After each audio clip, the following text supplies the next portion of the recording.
In the previous lessons, we learned how to use the periodic table to determine the relative size of different elements on the periodic table.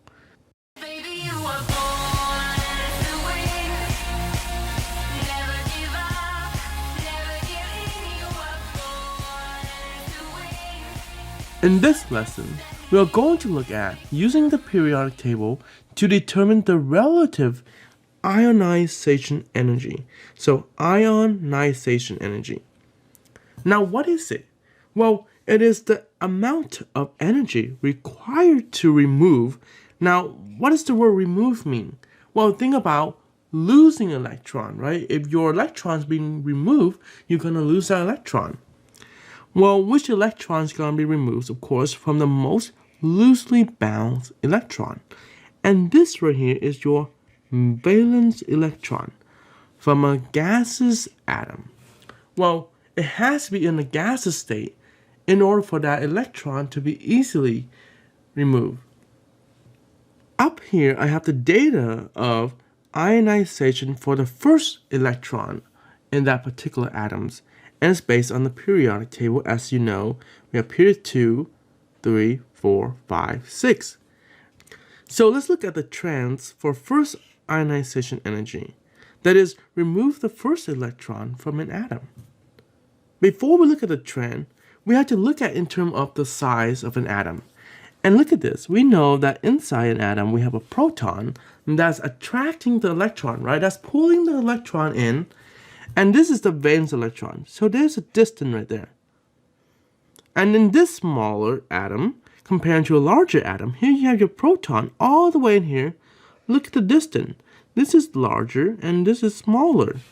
So of course, if I were to take away an electron from a smaller atom, see right there, it is shorter. So therefore, think about it. That proton's kind of pulling onto it. So this shorter distance require more energy. Where if you look at the larger atom, the distance is farther away, okay, or larger. That means the attraction of the proton on that electron is going to be weaker, so it's going to require less energy. So that's the understanding of how proton and electron attract each other. So let's look at this. In a smaller atom, we observe that here, a positive nucleus is closer to its valence electron, as you can see there. So it requires more energy to take away an electron from that nucleus or an atom. So now let's look at our data. Well, this is within a period, right? We have lithium right there. So go back to your periodic table. This is period 2. And going across, what happened to the atomic size? We know that atomic size decreased. So that means it's getting smaller. So over here, it is smaller. Well, if that's the case, that means the atomic size decrease. In terms of ionization energy, it would be the opposite. So I'm going to abbreviate INE. That's for ionization energy.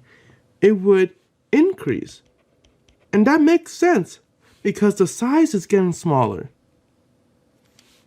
So INE will increase. So moving from left to right across a period, ionization energies increase because the atom size decrease. So again, ionization energy is abbreviated by IE to make it easy for us. Now let's prove this with our data. So here we have lithium going across. Look what happened. In relative trend, what happened to the ionization energy? Of course, from 500 all the way to 2000, it would increase. So this is period 2. What about period 3? So period 3 is from sodium all the way to argon. What do you see? Well, look what happened. It also increased. So that's how we interpret this data, proving to us that going across the periodic table from left to right, ionization energy increased. Now, in a larger atom, which we observe here, okay, a positive nucleus is farther away from its valence electron, which we observe there. This distance to here is a lot farther away compared to the smaller size atom. So it requires less energy. And that's because the proton from all the way inside couldn't attract the outermost electron to take away an electron from that nucleus or atom. So if that's the case, remember in the back of the day when we go down the periodic trend, right? The atomic size increase. If that is the case, if we're getting larger going down, that means I and E would do what? So, well, I and E would have the opposite trend, because now the larger the atom it is going to be, that nucleus is not going to have that stronger attraction on the outermost electron. So I and E would decrease going down. And that's what we have here. Moving down a group, ionization energy decrease because atom size increase. Because in a larger atom, the distance between the nucleus and the outermost electron are greater, so therefore they don't have that attraction. So it's easy for that electron to be taken away. Now, the trend that we are talking about is just talking about the first ionization. It's about removing the first electron of an atom. But we can remove multiple electrons from a single atom.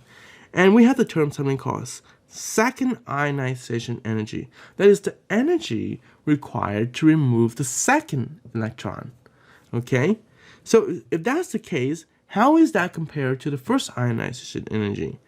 Well, in most cases, the second ionization is higher than the first ionization.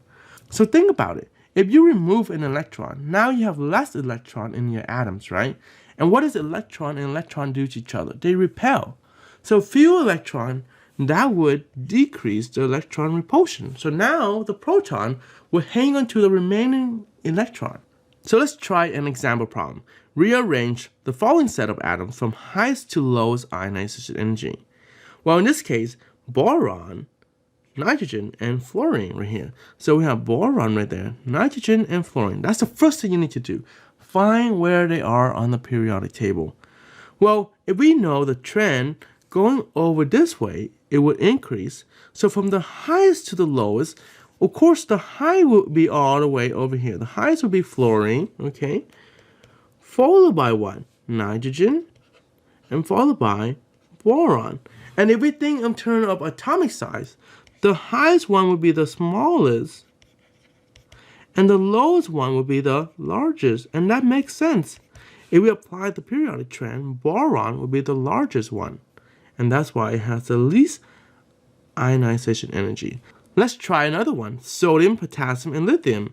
Well, sodium, potassium, and lithium.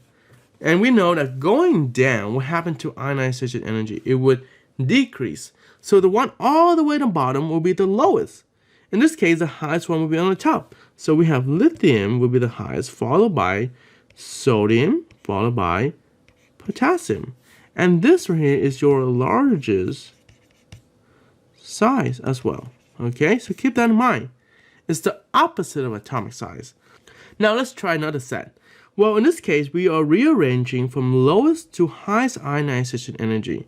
Well, nitrogen, lithium, and boron. So in this case, we have nitrogen, lithium, and boron. So going from lowest to highest, remember, going across what happened to I and E. Ionization increase. So the lowest one will be all the way over here. Of course, that would be our lithium right there. Okay, followed by what? It's gonna be our boron. So boron would be the one, and followed by, lastly, nitrogen. And if we look in terms of atomic size, nitrogen is also your what?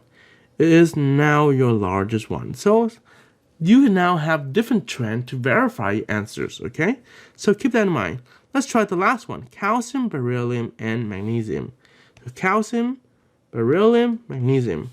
Now, remember, we're looking for the lowest to highest, so going down, it decreased, so the lowest one will be on the bottom. So we have calcium, that will be the lowest one, followed by what? Magnesium, and lastly, followed by beryllium.